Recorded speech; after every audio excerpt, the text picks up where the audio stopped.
Okay, let's be real. The comment sections are about the PS5 Pro have been kind of brutal sometimes, and some people call it a scam. Some people call it a pointless cash grab.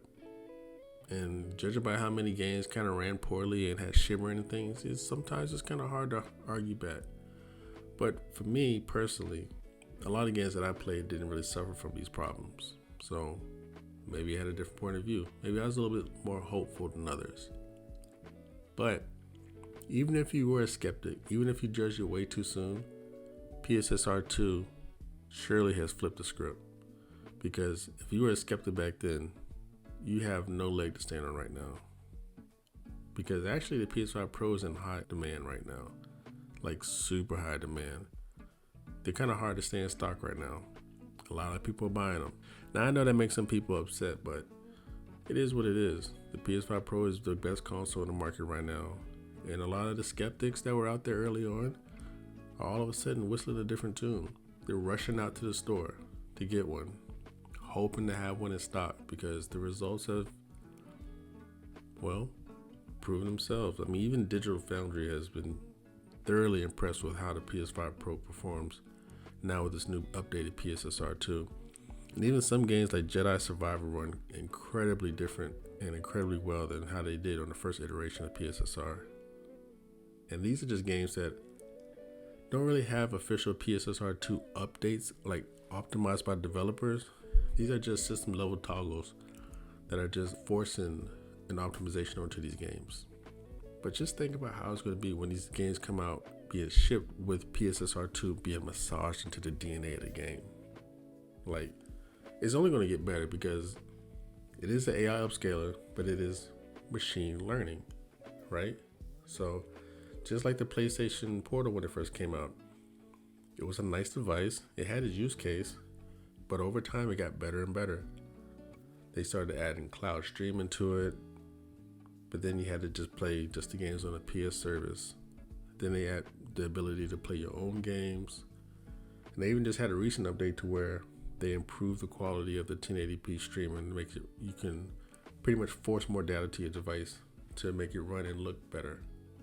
So I say all that to say PlayStation is not just going to put out a device that is crappy or whatever. Like, they have too much pride in what they create.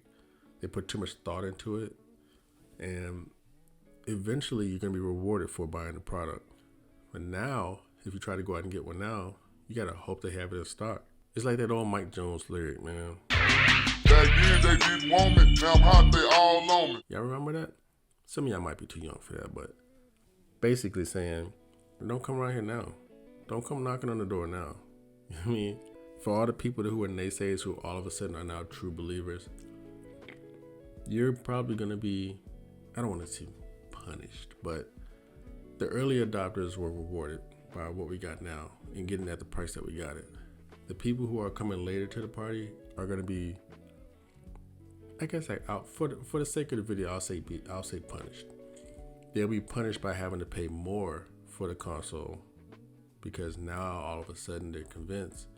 And with natural inflation and things like that, consoles aren't getting cheaper anymore. They're getting way more expensive than what they used to. It used to be a time where you could wait it out and you catch it at a discount, $150 off, $200 off.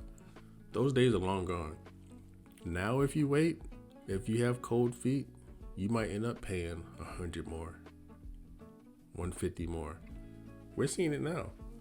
The way things are going with the economy, rising chip costs, all that type of stuff, things are becoming harder to source. There's a shortage. AI is a big thing right now, so chips are being brought up left and right, so they have to charge you more to put in the product for you to play now.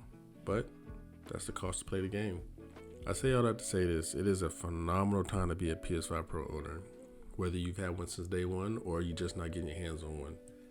Because what we have right now is like PC level type performance. Obviously, it's not an NVIDIA DLSS 4.5 or even 5. Have y'all seen the DLSS 5? There's a lot of people that got problems with that, man. It looks like an AI filter, but that's neither here nor there. That's a whole different video. But basically what I'm saying is we are getting like PC light level performance and clarity and frames at a fraction of the cost. There's not a PC in the market that can match the performance, the visual clarity, and the stableness of a PS5 Pro at the same price point. For $700, you're not going to find a PC to do that. All the PC lovers are going to say otherwise, but I challenge you to prove it to me. Show me a build at the price point of a PS5 Pro that's going to keep up with a PS5 Pro. Don't worry, I'll wait. And while I'm waiting, you'll be waiting too to play GTA 6, because the best place to play is going to be on the PS5 Pro. It ain't going to be on the base PS5. It ain't going to be an Xbox Series S, Xbox Series X. It's not even going to be on PC, because guess what? It ain't coming to PC no time soon. You might catch it in, I don't know, maybe like 2 years. So if you want to play GTA 6, like I'm sure you probably do, guess what? You're going to be playing it on the console. And if you want to have the best experience on a console, PS5 Pro is the place to play it. Otherwise, you can be stubborn and play it on base console, but you're going to be only fooling yourself. Anyways, that's my little rant, man. If you enjoyed this video, drop me a like. Leave me a comment. Do you got a PS5 Pro, or do you plan on getting one? Or if you're a hater and a naysayer, leave me a comment. Let me know what you think. I would love to hear your point of view or your opinion. And if you found this helpful, share it with a friend. And if you want more content like this, consider subscribing. And I'll catch you in the next one.